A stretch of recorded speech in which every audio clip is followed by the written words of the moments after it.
रोजाना दर्शन कर रहे हैं। ओम प्रकाश, अगर पुलिस प्रशासन की बात करें तो किस तरह की चकाचौंध व्यवस्था पुलिस प्रशासन द्वारा एक बार फिर से इस लक्की मेले में लगाई गई है?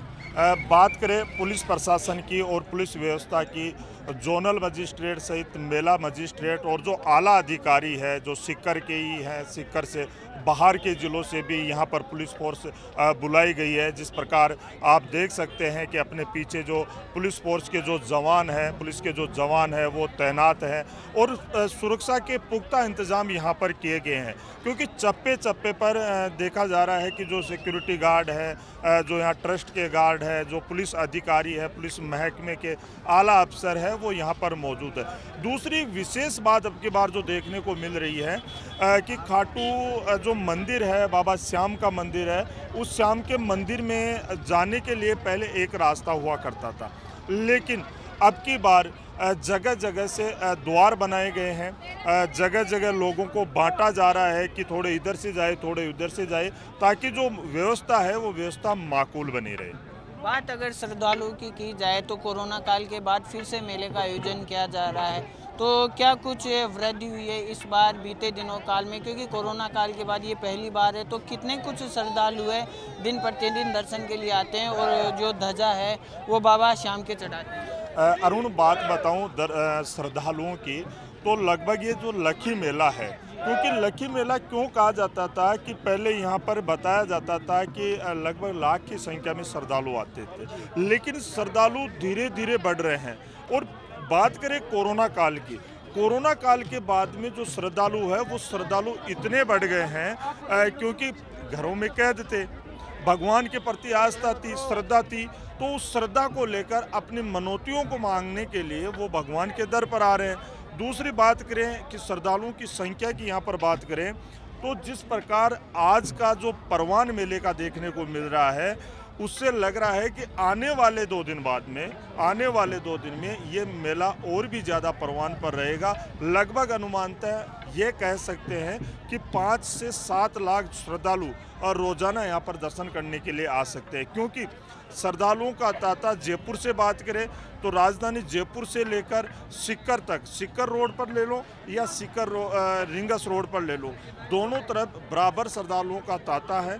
और उधर से बात करें सीकर की तरफ से, झुंझुनू की तरफ से, या रेवाड़ी, हरियाणा, हिमाचल प्रदेश, उत्तराखंड, राजस्थान के अलावा अन्य प्रांतों से भी यहाँ पर श्रद्धालु आ रहे हैं, क्योंकि देखने को मिल रहा है कि जिस भी श्रद्धालु से हम बात करने की कोशिश करते हैं वो कहते हैं कि हम उत्तर प्रदेश से हैं, हम श्री राम की जन्मभूमि अयोध्या से हैं, हम काशी से हैं, हम मथुरा से हैं। तो आज यानी आने वाले 15 तारीख तक ये जो खाटू नगरी है एक नया वृंदावन बन गया है। और आप खुद भी देख रहे हैं, दर्शक भी इस बात को देख रहे हैं कि किस प्रकार से यहाँ पर पूरी व्यवस्थाओं के साथ में ये जो सिस्टम है वो सरकार ने यहाँ पर बनाया है। प्रशासनिक जो अधिकारी है वो 24 घंटे यहाँ पर तैनात है। सबसे बड़ी बात ये है, और कोई विशेष जन धन हानि की हम बात करें तो अभी तक कोई ऐसी सूचना नहीं आई है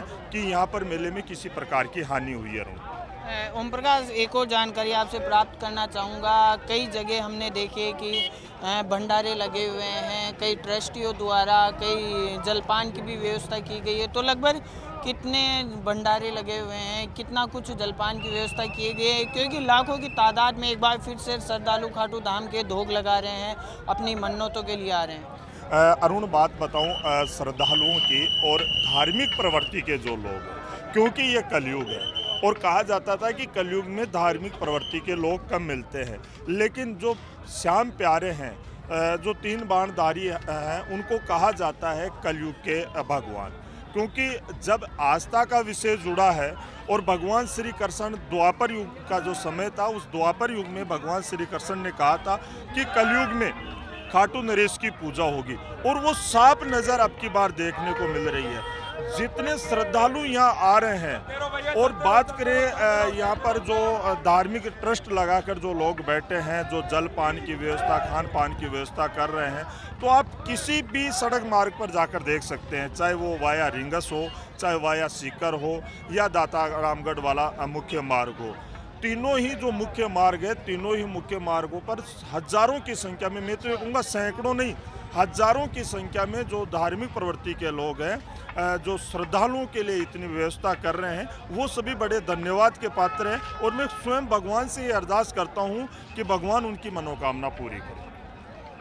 लाखों की संख्या में श्रद्धालु खाटू श्याम बाबा की नगरी में पहुंच रखते हैं। ये प्रशासन के सामने एक बहुत बड़ी चुनौती है, क्योंकि कानून व्यवस्था बनाना सबसे मुख्य है। इसको किस नज़र से देखें? देखिए, कानून व्यवस्था की बात करें, राजस्थान जो प्रदेश है वो शांतिपूर्वक रहने वाले यहाँ पर लोग हैं। श्रद्धालु कोई भी आते हैं, वो आस्था के केंद्र पे आते हैं तो वो बड़े शांति के साथ में दर्शन करते हैं। पहली बात करें राजस्थान की, तो राजस्थान पूरी तरह से शांति वाले दर्जे में हम दे सकते हैं, या यूं कह सकते हैं कि राजस्थान प्रदेश पूरी तरह से शांतिपूर्वक प्रदेश है। दूसरी बात, श्रद्धालुओं की हम बात करते हैं तो जो भी श्रद्धालु यहाँ पर आ रहा है, कई श्रद्धालु तो ऐसे हैं जो पिछले 15 दिन से दंडवत प्रणाम करते हुए मंदिर में पहुँच रहे हैं। कुछ श्रद्धालु ऐसे हैं कि दो हाथों में ध्वजा लेकर यहाँ पर पहुँच रहे हैं। लेकिन इनके जो सिस्टम है, पुलिस प्रशासन और अन्य प्रकार के जो प्रशासनिक अधिकारी यहाँ पर लगे हुए हैं, वो तो खैर व्यवस्था कर ही रहे हैं।